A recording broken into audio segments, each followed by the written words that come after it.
Tonight on SUTV Sports, we recap NASCAR racing at Talladega Superspeedway.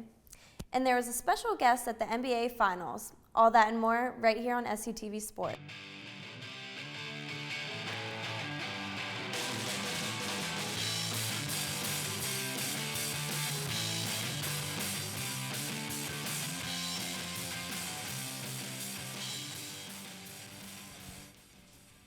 NFL legend Joe Montana had a terrifying encounter in his home last weekend.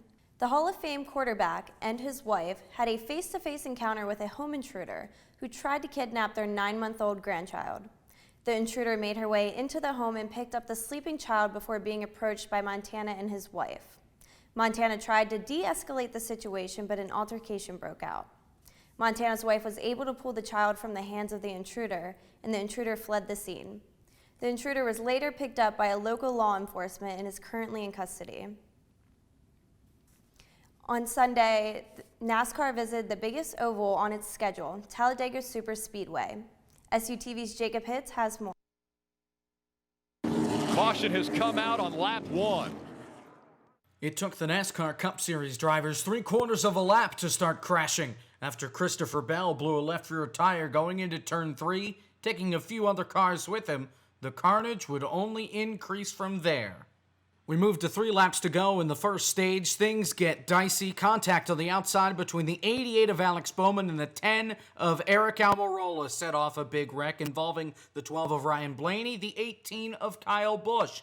All of them are near the cutoff line to make the next round of the playoffs, and they really couldn't afford to get involved in an early accident.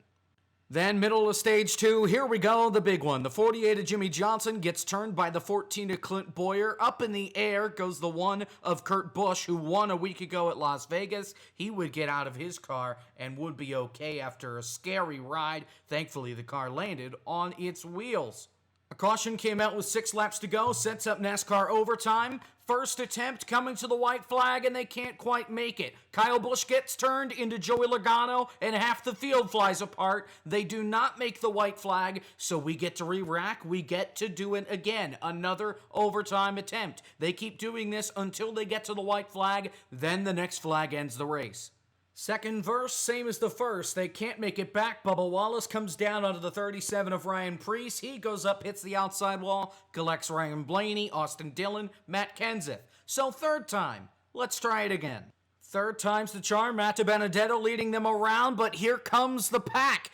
William Byron down on the apron. Same with Denny Hamlin. They're not allowed to pass below the double yellow line. They're racing to the line. Hamlin on the bottom. Byron in the middle. Benedetto up top. 3 wide. It's a cluster of cars coming to the line. Hamlin will edge out to Benedetto at the line by 23 one-thousandths of a second.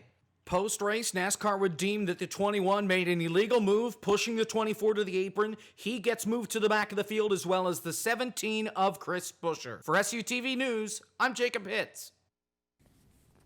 NASCAR heads to Charlotte Motor Speedway this weekend to run at the Roval, with just 5 races remaining on the season.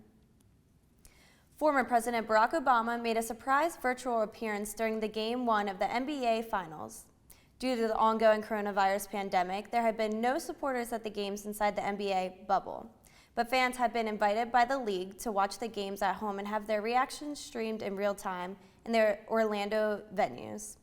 Wednesday night, Barack Obama appeared in the virtual crowd as the Los Angeles Lakers dominated the Miami Heat. Obama thanked poll workers participating in the upcoming elections. The video was also posted on social media. Take a look. I actually signed up to be a poll worker this year. I hear I'm sitting next to Shaq. Oh, yeah. What's up, Prince?